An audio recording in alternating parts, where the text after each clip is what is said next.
ಎಲ್ಲರಿಗೂ ಗೌರಿ ಹಬ್ಬದ ಶುಭಾಶಯಗಳು. ಸೊ ನಾನು ಮನೆಯಿಂದ ವಿಡಿಯೋನ ಮಾಡೋಕ್ಕಾಗಲಿಲ್ಲ. ಸೊ ರಾಯರ ಮಠಕ್ಕೆ ಬಂದಿದ್ವಿ ಗೌರಿ ಹಬ್ಬದ ದಿನ. ಸೊ ನಾಳೆ ಗಣೇಶ ಹಬ್ಬ ಇರೋದ್ರಿಂದ ಸ್ವಲ್ಪ ಪೂಜೆ ಒಂದು ಸಾಮಗ್ರಿಗಳನ್ನು ತಗೊಳ್ಳೋಣ ಅಂತ ಹೇಳಿಬಿಟ್ಟು ಆಚೆ ಬಂದಿದ್ವಿ. ಹಾಗೆ ರಾಯರ ಮಠಕ್ಕೂ ಕೂಡ ಹೋದ್ವಿ. ತುಂಬಾ ರಶ್ ಇತ್ತು. ಆ್ಯಂಡ್ ಹೂವಿನ ರೇಟ್ ಅಂತೂ ವರಮಹಾಲಕ್ಷ್ಮಿ ಹಬ್ಬಕ್ಕೆ ಕಂಪೇರ್ ಮಾಡಿದ್ರೆ ಗಣೇಶ ಹಬ್ಬಕ್ಕೆ ತುಂಬಾ ಹೂವಿನ ರೇಟು ಜಾಸ್ತಿನೇ ಇತ್ತು. ಎಲ್ಲ ಒಂದು ತೆಂಗಿನಕಾಯಿ ಆಗಿರ್ಬೋದು, ಫ್ರೂಟ್ಸ್ದು ರೇಟ್ ಆಗಿರ್ಬೋದು ತುಂಬಾ ಇತ್ತು. ಸೊ ಹಾಗೆ ಹೆಚ್ಚು ಕಡಿಮೆ ಮಾಡಿ ತೊಗೊಂಡು ಮನೆಗೆ ಬಂದ್ವಿ. Hello guys, welcome back to my YouTube channel. So ಇವತ್ತು ಗೌರಿ ಹಬ್ಬ. ಸೊ ಸಿಂಪಲ್ಲಾಗಿ ಮನೆಯಲ್ಲ ಇವತ್ತು ಪೂಜೆ ಮಾಡ್ಕೊಂಡ್ವಿ. ಆ್ಯಂಡ್ ಇವಾಗ ಜಸ್ಟ್ ಆಚೆ ಹೋಗ್ಬಿಟ್ಟು ಸ್ವಲ್ಪ ಪೂಜೆ ಸಾಮಾನೆಲ್ಲ ತೊಗೊಂಡು ಬಂದ್ವಿ. ಹಾಗೆ ಆವಾಗಲೇ ವಿಡಿಯೋ ಮಾಡೋಕ್ಕಾಗಲಿಲ್ಲ. ಸೊ ಮನೆಗೆ ಬಂದು ಸ್ವಲ್ಪ ಫ್ರೆಶ್ ಅಪ್ ಆಗಿಬಿಟ್ಟು ಇವಾಗ ವಿಡಿಯೋ ಮಾಡ್ತಾ ಇದ್ದೀನಿ. ಸ್ವಲ್ಪ ಐಟಮ್ಸ್ನ ಹಾಗೆ ಸ್ವಲ್ಪ ಬ್ಲಿಂಕಿಟಲ್ಲೂ ಸ್ವಲ್ಪ ಐಟಮ್ಸ್ನ ತರಿಸಿದಾಯಿತು. ಆ್ಯಂಡ್ ಬ್ಲಿಂಕಿಟಲ್ಲೇ ಹೂವು ತರಿಸ್ಬೋದಿತ್ತು, ಬಟ್ ತುಂಬ ಕಡಿಮೆ ಬರುತ್ತೆ. ಸೊ ಆಚೆನೇ ಹೋಗ್ಬಿಟ್ಟು ಸ್ವಲ್ಪ ಪೂಜೆ ಸಾಮಾನೆಲ್ಲ ತೊಗೊಂಡು ಬಂದ್ವಿ, ಹೂವು ಮತ್ತು ಎಲ್ಲ ಐಟಮ್ಸ್ ತೊಗೊಂಡು ಬಂದ್ವಿ. ಆ್ಯಂಡ್ ಹಾಗೆಯೇ ಇವಾಗ ಸೊ ಬ್ಲಿಂಕಿಟಲ್ಲಿ ಸ್ವಲ್ಪ ಐಟಮ್ಸ್ನ ಬುಕ್ ಮಾಡ್ಕೊಂಡಿದ್ದೀವಿ ನಾಳೆ ಹಬ್ಬಕ್ಕೆ ಅಂತ. ಸೊ ಇವಾಗ ಏನೇನು ತರಿಸ್ಕೊಂಡಿದ್ದೀವಿ ಅಂತ ನಾನು ನಿಮಗೆ ತೋರಿಸ್ತೀನಿ. ಸೊ ನೋಡಿ, ನಮ್ಮ ಬ್ಲಿಂಕಿಟ್ನಲ್ಲಿ ಯಾವುದೇ ಆದರೂ ಒಂದು ಹಬ್ಬ ಬಂತು ಅಂದರೆ ಈ ರೀತಿಯಾಗಿ ಏನಾದರೂ ಒಂದು ಗಿಫ್ಟ್ ಕಾರ್ಡ್ ಥರ ಕೊಡ್ತಾರೆ. ನೋಡಿ ಎಷ್ಟು ಚೆನ್ನಾಗಿ ಕೊಟ್ಟಿದ್ದಾರೆ. ಗಣೇಶದು ಕಾರ್ಡ್ ಮಾಡಿ ಕೊಟ್ಟಿದ್ದಾರೆ ನೋಡಿ, ಎಷ್ಟು ಚೆನ್ನಾಗಿದೆ ಅಂತ. ಡೋರ್ ಓಪನ್ ಮಾಡಿ ತೆಗೆಯೋ ಥರ ಏನೋ ಒಂದು ಮಾಡಿ ಕೊಟ್ಟಿದ್ದಾರೆ. ಚೆನ್ನಾಗಿದೆ, ಬ್ಯೂಟಿಫುಲ್ ಆಗಿದೆ. ಒಂದು ಗ್ರೀಟಿಂಗ್ಸ್ ಥರ ಕೊಟ್ಟಿದ್ದಾರೆ ಫೆಸ್ಟಿವಲ್ಗೆ. ಫುಲ್ಲು ತರಿಸ್ಕೊಂಡಿದ್ದೀನಿ. ಸೊ ನಮ್ಮ ಗಣೇಶನಿಗೆ ಮೋದಕ ಇಷ್ಟ. ನಾವು ಮನೇಲಿ ಮಾಡೋದು ಅಷ್ಟರಲ್ಲೇ ಇದೆ. ಸೊ ಹೀಗಾಗಿ ಸ್ವಲ್ಪ ಸ್ವೀಟ್ ಬಾಕ್ಸ್ನ ಕೂಡ ನಾನು ತರಿಸ್ಕೊಬಿಟ್ಟಿದ್ದೀನಿ. ಸ್ವಲ್ಪ ಕರ್ಡ್ ಎಲ್ಲ ತರಿಸ್ಕೊಂಡಿದ್ದೀವಿ. ಸೊ ಇವತ್ತು ಸ್ವಲ್ಪ ಸಿಂಪಲಾಗಿ ಮೊಸರನ್ನ ಮಾಡ್ಕೊಂಬಿಡೋಣ ನೈಟು. ಕೆಲಸ ಎಲ್ಲ ಜಾಸ್ತಿ ಇತ್ತು, ಹಬ್ಬಕ್ಕೆ ಕ್ಲೀನ್ ಮಾಡ್ಕೊಳ್ಳೋದೆಲ್ಲ ಇತ್ತು. ಅದಕ್ಕೆ ಸ್ವಲ್ಪ ಸುಸ್ತಾಗ್ಬಿಟ್ಟಿತ್ತು ಆಚೆ ಎಲ್ಲ ಹೋಗ್ಬಿಟ್ಟು ಬಂದು. ಸೊ ಸಿಂಪಲಾಗಿ ಇವತ್ತು ಕರ್ಡ್ ರೈಸ್ ಮಾಡ್ಕೊಳ್ಳೋಣ ಅಂತ ಸೊ ಕರ್ಡ್ನ ಬುಕ್ ಮಾಡ್ಕೊಂಡಿದ್ದೀವಿ. ಹಂಗೆ ನಮ್ಮ ಪಾಪುಗೆ ರಾಗಿ ಹಿಟ್ಟು ಖಾಲಿ ಆಗಿಬಿಟ್ಟಿತ್ತು. ಸೊ ರಾಗಿ ಹಿಟ್ಟು ಕೆಲವಾರು ಐಟಮ್ಸ್ಗಳು ಖಾಲಿಯಾಗಿತ್ತು. ಸೊ ಹೀಗಾಗಿ ಸ್ವಲ್ಪ ಐಟಮ್ಗಳನ್ನ ಬುಕ್ ಮಾಡ್ಕೊಂಡ್ವಿ.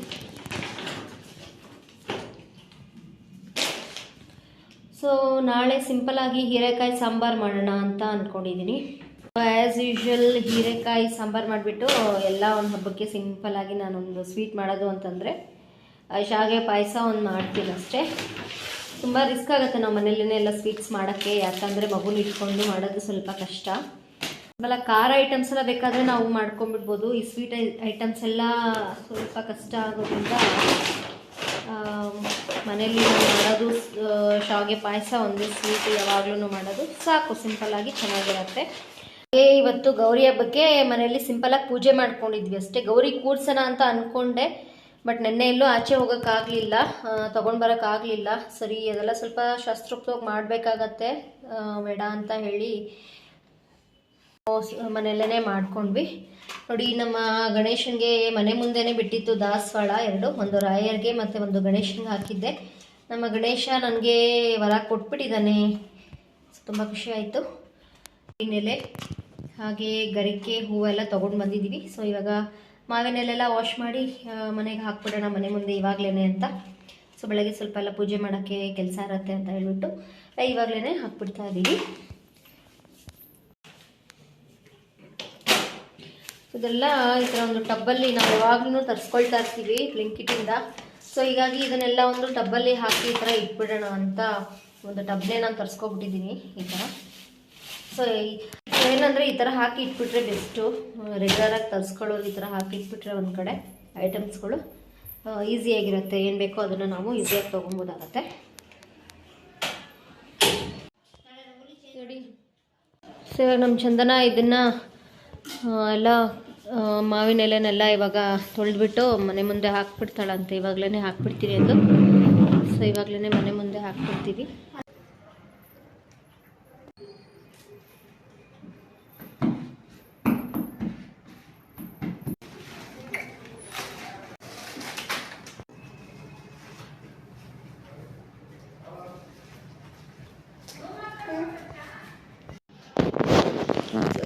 ಸೊ ಇವಾಗಲೇ ಎಲ್ಲ ಹಾಕ್ಕೊಂಬಿಟ್ರೆ ನಾಳೆ ಬೆಳಗ್ಗೆ ಬೇಗ ಬೇಗ ಸ್ನಾನ ಮಾಡಿಕೊಂಡು ಪೂಜೆ ಮಾಡ್ಕೋಬೋದಾಗತ್ತೆ. ನಾಳೆನೂ ಸ್ವಲ್ಪ ದೇವಸ್ಥಾನಕ್ಕೆ ಹೋಗೋಣ ಅಂತ ಅಂದ್ಕೊಂಡಿದ್ದೀವಿ, ಗಣೇಶ ದೇವಸ್ಥಾನಕ್ಕೆಲ್ಲ. ಸೊ ಇವಾಗೂ ಕೂಡ ರಾಯರ ಮಠಕ್ಕೆ ಹೋಗ್ಬಿಟ್ಟೆ ಬಂದ್ವಿ. ಲಾಸ್ಟು ವರಮಹಾಲಕ್ಷ್ಮಿ ಹಬ್ಬಕ್ಕೆಲ್ಲ ನಾನೇ ಮಾಡಿದ್ದೆ, ರೆಡಿ ನಾನು ಮಾಡಿದ್ದೆ. ಸೊ ದೇವ್ರನ್ನೆಲ್ಲ ಪೂಜೆ ಸಾಮಾನು ವಾಶ್ ಮಾಡ್ಕೊಳ್ಳೋದು ಮತ್ತು ದೇವ್ರದ್ದು ಪೂಜೆ ಸಾಮಾನೆಲ್ಲ ರೆಡಿ ಮಾಡ್ಕೊಳ್ಳೋದೆಲ್ಲ ನಾನು ಮಾಡಿದ್ದೆ. ಸೊ ಈ ಸತಿ ಎಲ್ಲ ನಮ್ಮ ಚಂದನ. ಸೊ ಇವಾಗ ತೋರಣ ಎಲ್ಲ ಹಾಕಿದ್ದಾಯಿತು. ಸೊ ಇವಾಗಲೆಲ್ಲ ಇಷ್ಟು ಹಾಕಿ ಇಟ್ಕೊಂಡಿದ್ದೀವಿ. ಸೊ ಏನಿದ್ರು ನಾಳೆ ಸೊ ಆಲ್ರೆಡಿ ದೇವ್ರ ಮನೆಯೆಲ್ಲ ಇವತ್ತೇ ಕ್ಲೀನ್ ಮಾಡಿ ಇಟ್ಕೊಂಡ್ಬಿಟ್ಟಿದ್ದೀವಿ. ಹೆಂಗೋ ಗೌರಿ ಹಬ್ಬ ಇತ್ತಲ್ಲ, ಸೊ ಗೌರಿ ಹಬ್ಬಕ್ಕೆ ಎಲ್ಲ ದೇವ್ರ ಮನೆಯ ರೆಡಿ ಮಾಡಿ ಇಟ್ಕೊಂಡಿದ್ದೀವಿ. ನಾಳೆ ಏನಿದ್ರು ಜಸ್ಟ್ ನಾರ್ಮಲ್ ಪೂಜೆ ಇರುತ್ತಷ್ಟೆ. ಸೊ ಆಯಿತು, ಇಷ್ಟು ಮಾತ್ರ. ಇವಾಗ ಮಾವಿನೆಲೆ ಎಲ್ಲ ಹಾಕಿಟ್ಟಿದ್ದೀವಿ ಇವಾಗ. ಸೊ ನಾಳೆ ಏನಿದ್ರು ಸಿಂಪಲಾಗಿ ಪೂಜೆ ಮಾಡ್ಕೊಳ್ಳೋದಿರುತ್ತೆ. ಸೊ ಎಲ್ಲರಿಗೂ ಗೌರಿ ಗಣೇಶ ಹಬ್ಬದ ಹಾರ್ದಿಕ ಶುಭಾಶಯಗಳು. ಇದು ಗಣೇಶ ಹಬ್ಬದ ದಿನ ಬೆಳಗಿನ ಬೇಗ ಎದ್ದು ಆಲ್ರೆಡಿ ನಮ್ಮ ಚಂದನ ಮನೆ ಮುಂದೆ ರಂಗೋಲಿನ ಹಾಕ್ಬಿಟ್ಟಿದ್ದಾಳೆ. ನೋಡಿ, ನಮ್ಮ ಮನೆ ಮುಂದೆ ಕೂಡ ಗಣೇಶನ ಕೂರಿಸಿದ್ದಾರೆ. ಆ್ಯಂಡ್ ಇದು ರಂಗೋಲಿ ಬಂದುಬಿಟ್ಟು ನಮ್ಮ ಚಂದನನೇ ಇದನ್ನು ಬಿಡಿಸಿರೋದು. ಆ್ಯಂಡ್ ಈ ಒಂದು ರಂಗೋಲಿನ ನಾನು ಶಾರ್ಟ್ಸಲ್ಲಿ ಅಪ್ಲೋಡ್ ಮಾಡ್ತೀನಿ, ಯಾವ ಥರ ಬಿಡಿಸೋದು ಅಂತ ಹೇಳಿ. ಆ್ಯಂಡ್ ನನ್ನ ಒಂದು ಹೊಸ ಚಾನಲಲ್ಲೂ ಕೂಡ ಈ ಒಂದು ರಂಗೋಲಿನ ಅಪ್ಲೋಡ್ ಮಾಡಿದ್ದೀನಿ, ನೀವು ಬೇಕಾದ್ರೆ ಚೆಕ್ ಮಾಡ್ಕೋಬೋದು. ಆ್ಯಂಡ್ ಹೀಗೆ ರಂಗೋಲಿ ಏನಾದರೂ ಪ್ರಾಕ್ಟೀಸ್ ಮಾಡ್ತಾ ಇರ್ತಾಳೆ. ಅವಳದು ಕೂಡ ಒಂದು ಡ್ರಾಯಿಂಗ್ ಚಾನಲ್ ಇದೆ ಅಲ್ವಾ, ಸೊ ಅವಳದೊಂದು ಡ್ರಾಯಿಂಗ್ ಚಾನಲ್ನಲ್ಲಿ ಹಾಕೋಕ್ಕೆ ಏನಾದರೂ ಒಂದು ಡ್ರಾಯಿಂಗ್ ಮಾಡ್ತಾ ಇರ್ತಾಳೆ. ಸೊ ಇದು ಗಣೇಶ ಚೆನ್ನಾಗಿ ಬಂದಿರೋದ್ರಿಂದ ಸೊ ಮನೆ ಮುಂದೆನೇ ಹಾಕೋಣ ಅಂತ ಹೇಳಿಬಿಟ್ಟು ಅವಳು ಬೆಳಗ್ಗೆ ಎದ್ದು ಹಾಕಿದ್ದಾಳೆ ರಂಗೋಲಿನ. ಆ್ಯಂಡ್ ಹಾಗೆ ಮನೇಲಿ ಎವ್ರಿ ಇಯರ್ ಅವಳು ಒಂದು 3-4 ಇಯರ್ಸಿಂದ ಪ್ರತಿ ವರ್ಷ ಕೂಡ ಮನೆಯಲ್ಲೇ ಮಣ್ಣು ತೊಗೊಂಡ್ಬಂದು ಮನೆಯಲ್ಲೇ ಗಣೇಶ ಮಾಡ್ತಾಳೆ. ಸೊ ನಾವು ಗಣೇಶ ತೊಗೊಬರೋಣ ಅಂತ ಅಂದ್ಕೊಂಡ್ವಿ, ಬಟ್ ಅದೆಲ್ಲ ಗಾಡಿಯಲ್ಲಿ ತೊಗೊಂಡ್ಬರೋದಕ್ಕಾಗೋದಿಲ್ಲ. ಸೊ ಅದಕ್ಕೋಸ್ಕರ ಮನೆಯಲ್ಲೇ ಮಾಡೋಣ ಚಿಕ್ಕದಾಗಿ ಅಂತ ಹೇಳಿದ್ಲು ನಮ್ಮ ಚಂದನ. ಸೊ ಮನೆಯಲ್ಲೇ ಅವಳು ಎವ್ರಿ ಇಯರ್ ಮಾಡ್ತಾಳೆ ಚಿಕ್ಕದಾಗಿ. ಸೊ ನೋಡಿ, ಈ ಥರ ಮಾಡ್ತಾಳೆ, ಚೆನ್ನಾಗಿ ಬರುತ್ತೆ. ಬಟ್ ಲಾಸ್ಟ್ ಇನ್ನೂ ತುಂಬಾ ಚೆನ್ನಾಗಿ ಬಂದಿತ್ತು. ಬಟ್ ಈ ಸತಿ ಏನೋ ಪಾಪ ಮಾಡಿದ್ದಾಳೆ ಕಷ್ಟಪಟ್ಟು. ನೋಡಿ, ಕ್ಯೂಟಾಗಿ ಚೆನ್ನಾಗಿ ಬಂದಿದೆ. ಪಾಪ ಮಕ್ಕಳು ಇನ್ನಿಷ್ಟು ಮಾತ್ರ ಮಾಡ್ತಾರೆ ಅಲ್ವಾ. ಸೊ ಮಾಡಿದ್ದಾಳೆ. ನಾನು ಇಲ್ಲಿ ಇವಾಗ ದೇವರ ಪೂಜೆಗೆ ರೆಡಿ ಮಾಡ್ಕೊಳ್ತಾ ಇದ್ದೀನಿ. ಚಿಕ್ಕದಾಗಿ ನಮ್ಮ ಒಂದು ಗಣೇಶನಿಗೆ ಜನಿವಾರನ ರೆಡಿ ಮಾಡ್ಕೊಳ್ತಾ ಇದ್ದೀನಿ. ಒಂದು ದಾರವನ್ನು ತೊಳೆದುಬಿಟ್ಟು ಅದಕ್ಕೆ ಅರಿಶಿನ ಹಚ್ಚಿಬಿಟ್ಟು ಸಿಂಪಲ್ಲಾಗಿ ಒಂದು ಜನಿವಾರನ ರೆಡಿ ಮಾಡ್ಕೊಳ್ತಾ ಇದ್ದೀನಿ ನಮ್ಮ ಗಣೇಶನಿಗೆ. ಸೊ ಗರ್ಕೆ ಎಲ್ಲ ತೊಗೊಂಡು ಬಂದಿದ್ವಿ. ಸೊ ಗರ್ಕೆ ಎಲ್ಲ ಬಿಡಿಸ್ಕೊಂಡು ಕ್ಲೀನ್ ಮಾಡ್ಕೊಂಡ್ವಿ. ಈ ಗರ್ಕೆ ಎಲ್ಲ ಕೊಡ್ತಾರೆ, ಬಟ್ ಆಲ್ಮೋಸ್ಟ್ ಅಲ್ಲಿ ಕಸ ಕಡ್ಡಿ ಜಾಸ್ತಿ ಇರುತ್ತೆ. ಬಟ್ ನಾವು ತೊಗೊಂಡು ಬಂದು ನೀಟಾಗಿ ಅದನ್ನು ತೊಳೆದ್ಬಿಟ್ಟು ನೀಟಾಗಿ ಬಿಡಿಸ್ಕೋಬೇಕಾಗತ್ತೆ. ಗರ್ಕೆಗಿಂತ ಜಾಸ್ತಿ ಕಡ್ಡಿನೇ ಜಾಸ್ತಿ ಇತ್ತು ಇದರಲ್ಲಿ. ಸೊ ಹೀಗಾಗಿ ಸ್ವಲ್ಪ ನಾವು ಹೇಗೆ ಕೊಡ್ತಾರೋ ಹಾಗೆ ತೊಗೊಬಂದು ನಾವು ದೇವರಿಗೆ ಪೂಜೆನ ಮಾಡೋದಕ್ಕಾಗಲ್ಲ. ಸ್ವಲ್ಪ ಕ್ಲೀನಾಗಿ ನಾವು ಒಂದು ಸತಿ ವಾಶ್ ಮಾಡ್ಕೊಬೇಕಾಗತ್ತೆ. ಇರೋ ಒಂದು ಫ್ಯಾಕ್ಟ್ ಹೇಳಬೇಕು ಅಂತಂದರೆ, ನಾವು ಆಚೆಗಡೆ ಮಾರುವಂಥ ಹೂಗಳನ್ನ ತೊಗೊಂಡು ಡೈರೆಕ್ಟಾಗಿ ದೇವರಿಗೆ ಹಾಕಲೇಬಾರ್ದು. ಇರೋ ಲೆಕ್ಕ ನೋಡಿದ್ರೆ ನಾವು ಮನೆ ಮುಂದೆಯೇ ಒಂದು ಗಿಡಗಳನ್ನು ಬೆಳೆಸ್ಬಿಟ್ಟು, ಹೂವಿನ ಗಿಡನ ಬೆಳೆಸ್ಬಿಟ್ಟು ಆ ಒಂದು ಶುದ್ಧವಾಗಿರುವಂಥ ಗಿಡದಲ್ಲೇ ಬೆಳೆಯುವಂಥ ಹೂವನ್ನ ನಾವು ಡೈರೆಕ್ಟಾಗಿ ದೇವ್ರಿಗೆ ಹಾಕೋದೇ ಶ್ರೇಷ್ಠ ಅಂತ ಹೇಳ್ತಾರೆ. ಗರ್ಕೆನೇ ಆಗಿರ್ಬೋದು, ಹೂವೇ ಆಗಿರ್ಬೋದು. ಬಟ್ ಇವಾಗೆಲ್ಲ ಯಾರೂ ಆ ಥರ ಅಷ್ಟೊಂದು, ಒಬ್ಬೊಬ್ಬರು ಬೆಳೆಸ್ತಾರೆ. ಬಟ್ ದೇವ್ರ ಪೂಜೆ ತುಂಬ ದೊಡ್ಡ ಹಬ್ಬ ಅಂತ ಬಂದಾಗ ಸುಮಾರು ಜನ ಆಚೆಗಡೆನೇ ತರಿಸ್ಕೊಂಡು ಈ ಥರ ಮಾಡ್ತಾರೆ. ಯಾಕಂದರೆ ಆಚೆಗಡೆ ಎಲ್ಲ ಎಲ್ಲೆಲ್ಲಿ ಇಟ್ಕೊಂಡು ತೊಗೊಂಡು ಬಂದಿರ್ತಾರೋ ಏನೋ ಅಲ್ವಾ. ಅದನ್ನು ನಾವು ಅಟ್ಲೀಸ್ಟ್ ಒಂದು ಸತಿ ಅರಿಶಿನದ ನೀರಲ್ಲಿ ತೊಳೆದುಬಿಟ್ಟು ನಂತರ ನಾವು ದೇವರಿಗೆ ಹಾಕಬೇಕಾಗತ್ತೆ. ಸಣ್ಣ ಪುಟ್ಟ ಡೈಲಿ ಪೂಜೆಗಾಯಿತು ಅಂದರೆ ಮನೆ ಮುಂದೆನೇ ಗಿಡದಲ್ಲಿ ಬೆಳೆಸಿರುವಂಥ ಹೂವನ್ನು ನಾವು ದೇವ್ರಿಗೆ ಏರಿಸ್ಬೋದಾಗತ್ತೆ. ಬಟ್ ಸ್ವಲ್ಪ ಗ್ರ್ಯಾಂಡ್ ಫೆಸ್ಟಿವಲ್ಸ್ ಅಂತ ಬಂದಾಗ ಆಚೆನೇ ತೊಗೊಂಬರೋಕ್ಕಾಗತ್ತೆ.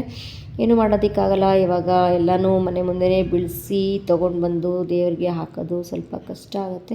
ಬಟ್ ಇರೋದ್ರಲ್ಲೇ ನಾವು ಸ್ವಲ್ಪ ದೇವ್ರಿಗೆ ಅಂತ ತೊಗೊಂಡು ಬಂದಿರೋ ಐಟಮ್ಸ್ಗಳನ್ನ ಒಂದು ಸತಿ ಅರಿಶಿನದ ನೀರಿನಲ್ಲಿ ತೊಳ್ಕೊಂಬಿಟ್ಟು, ಎಸ್ಪೆಷಲಿ ಹೂವು, ಗರ್ಕೆ ಇಂಥವೆಲ್ಲ ಏನಿರುತ್ತಲ್ಲ ಅದನ್ನ ಅರಿಶಿನದ ನೀರಲ್ಲಿ ಒಂದು ಸತಿ ವಾಶ್ ಮಾಡ್ಕೊಂಬಿಟ್ಟು ದೇವ್ರಿಗೆ ಅರ್ಪಣೆ ಮಾಡೋದು ಚೆನ್ನಾಗಿರುತ್ತೆ. ಹಾಗೆ ಒಂದು ಸ್ವಲ್ಪ ಒಳ್ಳೆಯದು ಕೂಡ ಆಗುತ್ತೆ. ಡೈಲಿ ನಾವು ಪೂಜೆ ಮಾಡುವಾಗ ಮನೆ ಮುಂದೆನೇ ನಾವು ಸಾಕಷ್ಟು ಗಿಡಗಳನ್ನ ಬೆಳೆಸಿ ಕೂಡ ನಾವು ದೇವ್ರಿಗೆ ಹಾಕ್ಬೋದು, ಅದೇ ಶ್ರೇಷ್ಠ. ಆದಷ್ಟು ನಾನು ಕೇಳ್ಪಟ್ಟಿರೋ ಪ್ರಕಾರ ಆಚೆ ಮಾರಾಟ ಮಾಡುವಂಥ ಹೂವನ್ನು ನಾವು ಡೈರೆಕ್ಟಾಗಿ ದೇವರಿಗೆ ಹಾಕಬಾರ್ದು ಅಂತ ನಾನು ಕೇಳ್ಪಟ್ಟಿರೋದು. ಸೊ ಅದನ್ನು ಒಂದು ನಿಮಗೆ ಇನ್ಫಾರ್ಮೇಷನ್ ಕೊಡೋಣ ಅಂತ ಈ ಮುಖಾಂತರ ನಿಮಗೆ ಹೇಳ್ತಾ ಇದ್ದೀನಿ. ಆದಷ್ಟು ಮನೆ ಮುಂದೆನೇ ವೆರೈಟಿ ಹೂಗಳನ್ನು, ಶಾವಂತಿಗೆ ಹೂ ಆಗಿರ್ಬೋದು, ರೋಸ್ ಗಿಡ ಆಗಿರ್ಬೋದು, ಮಲ್ಲಿಗೆ, ಸುಮಾರು ಗಿಡಗಳಿದೆ. ಕನಕಾಂಬರ ಗಿಡ ಆಗಿರ್ಬೋದು. ನಮ್ಮ ಮನೆ ಮುಂದೆ ಅಂತೂ ಕನಕಾಂಬರ ಹೂ ಬಿಡ್ತಾನೆ ಇರುತ್ತೆ, ದಾಸವಾಳ ಹೂ ಬಿಡ್ತಾನೆ ಇರುತ್ತೆ. ನಾನು ಡೈಲಿ ಪೂಜೆ ಮಾಡುವಾಗೆಲ್ಲ ಸಣ್ಣ ಪುಟ್ಟ ಹೂಗಳನ್ನು ನಾನು ದೇವರಿಗೆ ಹಾಕಿಬಿಟ್ಟು ಪೂಜೆನ ಮಾಡ್ತೀನಿ.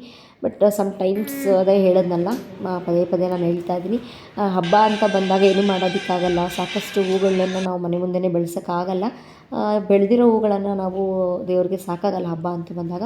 ಸೊ ಹೀಗಾಗಿ ಏನೂ ಮಾಡೋದಕ್ಕಾಗಲ್ಲ, ಇರೋದನ್ನು ಪೂಜೆ ಮಾಡ್ಕೋಬೇಕಾಗತ್ತೆ ಅಚ್ಚುಕಟ್ಟಾಗಿ. ಸೊ ಇವಾಗೆಲ್ಲ ನಾನು ರೆಡಿ ಮಾಡ್ಕೊಂಡಿದ್ದೀನಿ. ನಾನು ಎವ್ರಿ ಟೈಮ್ ಸಿಂಪಲ್ಲಾಗೇ ಮಾಡೋದು, ಯಾವುದೇ ಒಂದು ಹಬ್ಬ ಆಯಿತು ಸಿಂಪಲ್ಲಾಗೇ ಮಾಡೋದು. ಗಣೇಶ ಏನು ಕೂರಿಸ್ಲಿಲ್ಲ ಮನೆಯಲ್ಲಿ, ನಮ್ಮ ಚಂದನಾನೇ ಎವ್ರಿ ಇಯರ್ ಮಾಡಿರೋ ಥರ ಒಂದು ಸಣ್ಣದಾಗಿ ಮಣ್ಣಿನಲ್ಲೇ ಒಂದು ಪುಟ್ಟ ಗಣೇಶನ ಮಾಡಿದ್ದಾಳೆ. ಸೊ ಅದನ್ನೇ ನಾನು ಇಟ್ಟು ಇವತ್ತು ನಾನು ಪೂಜೆನ ಮಾಡ್ತಾಯಿದ್ದೀನಿ. ಆ್ಯಂಡ್ ಇವಾಗ ನಾನು ಅಕ್ಷತೆ ಕೂಡ ರೆಡಿ ಮಾಡ್ತಾಯಿದ್ದೀನಿ. ಆ್ಯಂಡ್ ಹಾಗೆ ತೋರಿಸ್ದಾಗೇ ಸ್ವೀಟ್ ಬಾಕ್ಸ್ನ ಕೂಡ ನಾನು ತರಿಸಿ ಇಟ್ಕೊಂಡಿದ್ದೀನಿ. ಸೊ ಇವಾಗ ದೀಪವನ್ನು ಹಚ್ಚಿ ಇನ್ನೇನು ಪೂಜೆ ಮಾಡುವಂತಹ ಟೈಮು. ಸೊ ಪೂಜೆನ ಮಾಡ್ತಾಯಿದ್ದೀನಿ ಇವಾಗ. ನೋಡಿ, ಸಿಂಪಲಾಗಿ ಚೆನ್ನಾಗಿ ಮಾಡ್ಕೊಂಡಿದ್ದೀನಿ. ತುಂಬ ಏನು ಗ್ರ್ಯಾಂಡಾಗಿ ಗಣೇಶ ಎಲ್ಲ ಕೂರಿಸ್ಬಿಟ್ಟು ಏನು ಮಾಡೋದಿಲ್ಲ, ಯಾಕಂದರೆ ತುಂಬ ನಿಯಮದಿಂದ ಮಾಡಬೇಕು ಗಣೇಶನ ಕೂರಿಸಿದ್ರೆ. ಸೊ ಅದಕ್ಕೆಲ್ಲ ಪದ್ಧತಿಗಳು ಜಾಸ್ತಿ ಇದೆ. ಸಾಕು, ನಾವು ಸಿಂಪಲಾಗಿ ನಮ್ಮ ಕೈಲಿ ಎಷ್ಟಾಗುತ್ತೋ ಅಷ್ಟು ನಾವು ಮಾಡಿಕೊಂಡ್ರೆ ಅಷ್ಟೇ ಸಾಕು, ನಮಗೆ ತೃಪ್ತಿ ಆದರೆ ಸಾಕು ಅಲ್ವಾ. ನೋಡಿ, ಚೆನ್ನಾಗಿ ಮಾಡ್ತಾಯಿದ್ದೀನಿ. ಆ್ಯಂಡ್ ನಮ್ಮ ಗಣೇಶನ ಒಂದು ಪುಟ್ಟ ಗಣೇಶನ, ಮಣ್ಣಿನ ಒಂದು ಪುಟ್ಟ ಗಣೇಶನಿಗೆ ಇವಾಗ ಕುಂಕುಮಾರ್ಚನೆಯನ್ನು ಮಾಡ್ತಾಯಿದ್ದೀನಿ. ಕುಂಕುಮಾರ್ಚನೆ ಮಾಡಿದ ನಂತರ ಹೂವನ್ನು ಆಲ್ರೆಡಿ ಹಾಕಿದ್ದೀನಿ, ಅಕ್ಷತೆಯನ್ನು ಹಾಕಿ ನಂತರ ಇನ್ನೇನು ಪೂಜೆನ ಸ್ಟಾರ್ಟ್ ಮಾಡಬೇಕು. ನಾನು ವರಮಹಾಲಕ್ಷ್ಮಿ ಹಬ್ಬಕ್ಕೂ ಅಷ್ಟೇ, ನನ್ನ ಕೈಯಲ್ಲಿ ಎಷ್ಟಾಗುತ್ತೋ ಅಷ್ಟು ಮಾತ್ರ ನಾನು ಮಾಡ್ಕೊಂಡಿರೋವಂಥದ್ದು. ಇವಾಗ ಹೂವಿನ ರೇಟ್ ಅಂತೂ ತುಂಬಾ ಜಾಸ್ತಿ ಇದ್ದಿದ್ದರಿಂದ ಇವಾಗ ಮೊಳನೇ ಎಷ್ಟು ಹೇಳಿದ್ರು, ಒಂದು ಮೊಳ 70-80 ರೂಪಾಯಿ ಹೇಳ್ತಾ ಇದ್ದಾರೆ. ವರಮಹಾಲಕ್ಷ್ಮಿ ಹಬ್ಬಕ್ಕೆ ಒಂದು 50 ರೂಪಾಯಿಗೇನೋ ನಾನು ತೊಗೊಂಡು ಬಂದಿರೋದು ಮೊಳ, ಮಾರು 300 ರೂಪಾಯಿ ಹೇಳ್ತಾ ಇದ್ದಾರೆ. ಈ ಹಬ್ಬ ಬಂತು ಅಂದರೆ ಈ ಥರ ಡಿಮ್ಯಾಂಡ್ ಜಾಸ್ತಿ ಆಗಿಬಿಡುತ್ತೆ.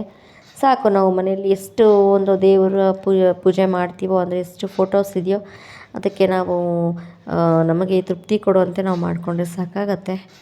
ಸೊ ಇನ್ನೇನು ನಾನು ಇವಾಗ ಪೂಜೆನ ಸ್ಟಾರ್ಟ್ ಮಾಡ್ತಾಯಿದ್ದೀನಿ. ನಾನು ಗಣೇಶನ ತೊಗೊಬರೋಣ ಅಂತ ಅಂದ್ಕೊಂಡೆ, ಬಟ್ ಅದೆಲ್ಲ ಸ್ವಲ್ಪ ಮೈಲಿಗೆಯಿಂದ ತೊಗೊಂಬರ್ಬೇಕು, ಮತ್ತು ಗಾಡಿ ಇಲ್ಲಿ ತೊಗೊಂಡು ಬರೋದು ಸ್ವಲ್ಪ ಕಷ್ಟ. ಸೊ ಹೀಗಾಗಿ ಮನೆಯಲ್ಲೇ ಮಾಡಿರೋಂತಹ ಗಣೇಶನಿಗೆ ನಾನು ಪೂಜೆನ ಮಾಡಿ ಹೇಳಿದಾಗೇ ಪ್ರತಿಯೊಂದು ಹಬ್ಬನೂ ನಾನು ತುಂಬಾ ಸಿಂಪಲ್ಲಾಗೇ ಮಾಡೋದು. ಇನ್ನೊಂದೇನಪ್ಪ ಅಂತಂದರೆ, ಆಚೆಗಡೆ ತೊಗೊಂಡು ಬರುವಂಥ ಗಣೇಶ ಏನಿದೆ ಅದಕ್ಕೆ ಸಾಕಷ್ಟು ಬಣ್ಣಗಳನ್ನು, ಅಂದರೆ ಕಲರ್ಗಳನ್ನ ಬಳಸಿ ಪೇಂಟಿಂಗ್ ಎಲ್ಲ ಮಾಡಿರ್ತಾರಲ್ವ, ಅದನ್ನು ನಾವು ಅಷ್ಟು ನೀರಿನಲ್ಲಿ ನಾವೇನು ವಿಸರ್ಜನೆ ಮಾಡ್ತೀವಿ ಅದು ಅಷ್ಟು ಸರಿಯಲ್ಲ ಅಂತ ನಾನು ಹೇಳ್ತೀನಿ. ಆದಷ್ಟು ಶ್ರೇಷ್ಠವಾದದ್ದು ಏನಪ್ಪ ಅಂತಂದರೆ, ನಾವೇ ಸ್ವತಃ ಮಣ್ಣಿನಲ್ಲಿ ಮಾಡಿರೋವಂಥದ್ದು ನಾವೇ ಮಾಡ್ಬೋದು, ಅಥವಾ ಆಚೆಗಡೆ ಮಣ್ಣಿನಲ್ಲೇ ಮಾಡಿರೋವಂಥದ್ದು ಇರುತ್ತೆ. ಸೊ ಅದನ್ನು ತೊಗೊಂಡು ಬಂದು ದಯವಿಟ್ಟು ಎಲ್ಲರೂ ಪೂಜೆನ ಮಾಡಬೇಕು. ಯಾಕಂತಂದರೆ ಏನು ಹೇಳ್ತಾರೆ, ಈ ಕಲರ್ಸ್ ಎಲ್ಲ ಏನಿರುತ್ತೆ ಅದು ಅಷ್ಟಾಗಿ ಚೆನ್ನಾಗಿ ಅನಿಸೋದಿಲ್ಲ ವಿಸರ್ಜನೆ ಮಾಡಬೇಕಾದ್ರೆ. ಆದಷ್ಟು ಪ್ಲೇನ್ ಮಣ್ಣಿನಲ್ಲಿ ಮಾಡಿರುವಂತಹ ಗಣೇಶನ ನಾವು ಗಣೇಶ ಹಬ್ಬಕ್ಕೆ ಪ್ರತಿಷ್ಠಾಪನೆ ಮಾಡಬೇಕು, ಗಣೇಶನ ನಾವು ಕೂರಿಸ್ಬೇಕು. ಅದೇ ಶ್ರೇಷ್ಠವಾದದ್ದು ಕೂಡ. ಸೊ ಮನೆಯಲ್ಲೇ ಮಕ್ಳಿಗೆ ಹೇಳ್ಬಿಟ್ರೆ ಮಕ್ಕಳೇ ಒಂದು ಸಣ್ಣ ಮೂರ್ತಿನ ಮಾಡಿಕೊಟ್ಬಿಡ್ತಾರೆ. ಆಚೆಗಡೆ ತೊಗೊಂಡು ಬರೋದಕ್ಕಿಂತ ಆಚೆಗಡೆನೂ ಸಿಗುತ್ತೆ, ಆಚೆಗಡೆನೂ ಬರೀ ಪ್ಲೇನ್ ಮಣ್ಣಿನಲ್ಲೇ ಮಾಡಿರುವಂಥದ್ದು ಇರುತ್ತೆ. ಏನಂದರೆ ಅದು ನಮ್ಮ ಪರಿಸರಕ್ಕೆ ಒಂದು ಸ್ವಲ್ಪ ಮಾಲಿನ್ಯವನ್ನು ಮಾಡಿರುವಂಥದ್ದಾಗುತ್ತೆ ಅಷ್ಟೇ, ಕಲರ್ ಎಲ್ಲ ಬಳಸಿ ಮಾಡೋವಂಥದ್ದು. ಸೊ ಹೀಗಾಗಿ ಬರೀ ಮಣ್ಣಿನಲ್ಲಿ ಮಾಡಿರೋಂಥ ಗಣೇಶ ಶ್ರೇಷ್ಠ ಅನ್ನೋದು ನನ್ನ ಒಂದು ಉದ್ದೇಶ, ನನ್ನ ಒಂದು ಅನಿಸಿಕೆ ಅಷ್ಟೇ. ಸೊ ಆಯಿತು, ಈಗ ಪೂಜೆ ಎಲ್ಲ ಆಯಿತು. ಸೊ ನಮ್ಮ ಪಾಪು ಕೈಲಿನೂ ಇವಾಗ ನಾನು ಗಣೇಶನಿಗೆ ಪೂಜೆ ಮಾಡಿಸಿ ನಮಸ್ಕಾರ ಮಾಡಿಸ್ತಾ ಇದ್ದೀನಿ, ಅಕ್ಷತೆ ಎಲ್ಲ ಹಾಕಿಸ್ಬಿಟ್ಟು. ಅವಳು ಅವಾಗಿಂದನೂ ಪೂಜೆ ಮಾಡಬೇಕಾದ್ರೆ ಒಳಗಡೆ ಬರ್ತಾಳೆ, ಅವಳು ದೇವ್ರ ಮನೆ ಒಳಗಡೆ ಬಂದುಬಿಡ್ತಾಳೆ ಕಾಲಿಟ್ಕೊಂಡು. ಹಂಗೆ ಅವಳಿಗೆ ತುಂಬ ಇಷ್ಟ, ಒಳಗಡೆ ಬಂದು ನಮಸ್ಕಾರ ಮಾಡ್ತಾ ಇರ್ತಾಳೆ. ಸೊ ಕಾಯ್ತಾ ಇದ್ಲು ಅವಳು ಯಾವಾಗ ಕರ್ಕೊಂಡೋಗಿ ಪೂಜೆ ಮಾಡಿಸ್ತೀನೋ ಅಂತ ಹೇಳಿ. ಸೊ ನಮ್ಮ ಪಾಪು ಕೈಲಿ ಪೂಜೆ ಮಾಡಿಸ್ದೆ, ಅಂದರೆ ನಮಸ್ಕಾರ ಮಾಡಿಸ್ದೆ. ನಮ್ಮ ಚಂದನಾನು ಅಕ್ಷತೆ ಹಾಕಿ ನಮಸ್ಕಾರ ಮಾಡಿಕೊಂಡು. ಸೊ ನೋಡಿ, ಇಷ್ಟು ನಾನು ಮಾಡ್ಕೊಂಡಿರೋಂತಹ ಒಂದು ಸರಳವಾದಂತಹ ಗಣೇಶ ಹಬ್ಬದ ಸೆಲೆಬ್ರೇಷನ್ನು. ಆ್ಯಂಡ್ ನೋಡಿ, ಹಾಗೇ ಆಚೆ ಹೋಗೋಣ ಅಂತ ಅಂದ್ಕೊತೀವಿ ಯಾವಾಗಲೂ, ಮಳೆ ಒಂದು ಬಂದುಬಿಡ್ತಾ ಇದೆ. ಲಾಸ್ಟ್ ಟೈಮ್ ವರಮಹಾಲಕ್ಷ್ಮಿ ಹಬ್ಬಕ್ಕೂ ಹೀಗೆ ಮಳೆ ಬಂದುಬಿಡ್ತು. ಸೊ ಗಣೇಶ ಹಬ್ಬಕ್ಕೂ ತುಂಬ ಮಳೆ ಬಂತು ಸಾಯಂಕಾಲದ ಮೇಲೆ. ಸೊ ಈಗ ನಾನು ಅಡುಗೆ ಮಾಡ್ಕೋತಾ ಇದ್ದೀನಿ. ಆ್ಯಸ್ ಯೂಶ್ವಲ್ ವೆರಿ ಸಿಂಪಲ್ ನಮ್ಮ ಮನೇಲಿ ಅಡುಗೆ. ಹೀರೆಕಾಯಿ ಸಾಂಬಾರು ಮಾಡಿ ಶಾವಿಗೆ ಪಾಯಸ ಮಾಡ್ತಾಯಿದ್ದೀನಿ. ಆ್ಯಂಡ್ ಒಂದು ಮೋದಕವನ್ನು ತರಿಸಿದ್ದೀನಿ, ಸ್ವೀಟ್ ಬಾಕ್ಸ್ನ ಕೂಡ ತರಿಸಿದ್ದೀನಿ. ಹಾಗೇ ರೈಸ್ ವಿತ್ ಹೀರೆಕಾಯಿ ಸಾಂಬಾರು. ಸೊ ವೆರಿ ಟೇಸ್ಟಿ ಹೀರೆಕಾಯಿ ಸಾಂಬಾರು ಚೆನ್ನಾಗಿತ್ತು ಹಬ್ಬದ ಊಟ. ಆ್ಯಂಡ್ ಹಾಗೆ ಶಾವಿಗೆ ಪಾಯಸ, ಜೊತೆಗೆ ಏನು ಹೇಳ್ತಾರೆ ಸ್ವೀಟ್ ಬಾಕ್ಸು ಸಾಕು. ಸಿಂಪಲ್ ಸರಳ ನಮ್ಮ ಗಣೇಶ ಹಬ್ಬ. ಆ್ಯಂಡ್ ನಮ್ಮ ಪಾಪು ಕೂಡ ಮಲಗಿದ್ದಾಳೆ. ಸ್ವಲ್ಪ ಹೊತ್ತು ರೆಸ್ಟ್ ಮಾಡಿದ್ವಿ. ಸೊ ರೆಸ್ಟ್ ಮಾಡಿ ಈವ್ನಿಂಗ್ ಆಚೆ ಹೋಗೋಕ್ಕಾಗಲಿಲ್ಲ, ಹೆವಿ ಮಳೆ ಬಂದ್ಬಿಡ್ತು. ಸೊ 6 ಗಂಟೆ ಸುಮಾರು ಮತ್ತೆ ನಮ್ಮ ಚಂದನ ದೇವರಿಗೆ ದೀಪ ಹಚ್ಚಿ ಮತ್ತು ಇನ್ನೊಂದು ಸರ್ತಿ ಪೂಜೆನ ಮಾಡ್ತಾ ಇದ್ದಾಳೆ. ಎವ್ರಿ ಹಬ್ಬಕ್ಕೂ ಸಾಯಂಕಾಲ ದೀಪ ಹಚ್ಚಿ ಕಡ್ಡಿ ಬೆಳಗೋದು ನಮ್ಮ ಒಂದು ಮುಂಚೆಯಿಂದನೂ ಬಂದಿರೋ ಅಂಥದ್ದು ಪದ್ಧತಿ. ಸೊ ನೋಡಿ ನಮ್ಮ ಪಾಪು ಇವಾಗ ಎದ್ಲು, ಗಂಟೆ ಸೌಂಡ್ಗೆ ಎದ್ಬಿಟ್ಟಿದ್ದಾಳೆ ಕೂಡ. ಸೊ ಗಂಟೆ ಸೌಂಡ್ ಏನಾದರೂ ಆಯ್ತು, ಸ್ವಲ್ಪ ಸೌಂಡ್ ಅದು ಎದ್ಬಿಡ್ತಾಳೆ. ಸೊ ಇದು ಕೂತ್ಕೊಂಡಿದ್ದಾಳೆ ಇವಾಗ. ನಾನು ಆದಷ್ಟು ನಮ್ಮ ಪಾಪುನ ತೋರಿಸಿಲ್ಲ ವೀಡಿಯೋದಲ್ಲಿ, ಮಕ್ಕಳನ್ನ ವೀಡಿಯೋದಲ್ಲಿ ತೋರಿಸ್ಬಾರ್ದು ಅಂತ ಹೇಳ್ತಾರೆ. ಸೊ ಮಾನಿಟೈಸೇಷನ್ಗೆ ಕಷ್ಟ ಆಗುತ್ತೆ ಅಂತ. ಸೊ ಅದಕ್ಕೋಸ್ಕರನೇ ಲೈವ್ ಕೂಡ ಇವಾಗ ಸ್ಟಾಪ್ ಮಾಡಿದ್ದೀನಿ, ಕಮ್ಯುನಿಟಿ ಗೈಡ್ಲೈನ್ಸ್ ಬಂದಿರೋದ್ರಿಂದ. ಸೊ ಹೀಗಾಗಿ ನಾನು ಲೈವನ್ನ ಕೂಡ ಮಾಡೋಕ್ಕಾಗ್ತಾ ಇಲ್ಲ. ಸೊ ಲೈವ್ ಓಪನ್ ಆಗ್ತಾ ಇಲ್ಲ. ಸೊ ನೋಡೋಣ ಚಾನಲ್ ಕೂಡ ಏನಾಗುತ್ತೋ ಗೊತ್ತಿಲ್ಲ ನನಗೆ. ಸೊ ಹೀಗಾಗಿ ಒಂದು ಹೊಸ ಚಾನಲ್ ಕೂಡ ಓಪನ್ ಮಾಡಿದ್ದೀನಿ, ಅದ್ರ ಬಗ್ಗೆ ಏನೂ ಐಡಿಯಾ ಇಲ್ಲ. ಸೊ ಇದಾಗಿತ್ತು ನನ್ನ ಒಂದು ಹಬ್ಬದ ಸೆಲೆಬ್ರೇಷನ್ ವ್ಲಾಗ್. ಸೊ ನೋಡೋಣ ಏನಾಗುತ್ತೋ ಎಲ್ಲ ದೇವ್ರಿಗೆ ಬಿಟ್ಟಿದ್ದೀನಿ. ಸೊ ಇದಾಗಿತ್ತು ನನ್ನ ಒಂದು ಹಬ್ಬದ ಒಂದು ಗಣೇಶ ಹಬ್ಬದ ಆಚರಣೆ. ನಿಮಗೆಲ್ಲರಿಗೂ ಇಷ್ಟ ಆಗಿದೆ ಅಂತ ಭಾವಿಸ್ತಾ ಇರ್ತಾನೆ. ವಿಡಿಯೋನ ಇಲ್ಲಿಗೆ ಏನು ಮಾಡ್ತಾ ಇದ್ದೀನಿ, ನೆಕ್ಸ್ಟ್ ವಿಡಿಯೋದೊಂದಿಗೆ ಸಿಗ್ತೀನಿ. Until then take care and thank you for watching. ಎಲ್ಲರೂ ಸಬ್ಸ್ಕ್ರೈಬ್ ಮಾಡ್ಕೊಳ್ಳೋದನ್ನು ಮರಿಬೇಡಿ. ಬಾಯ್.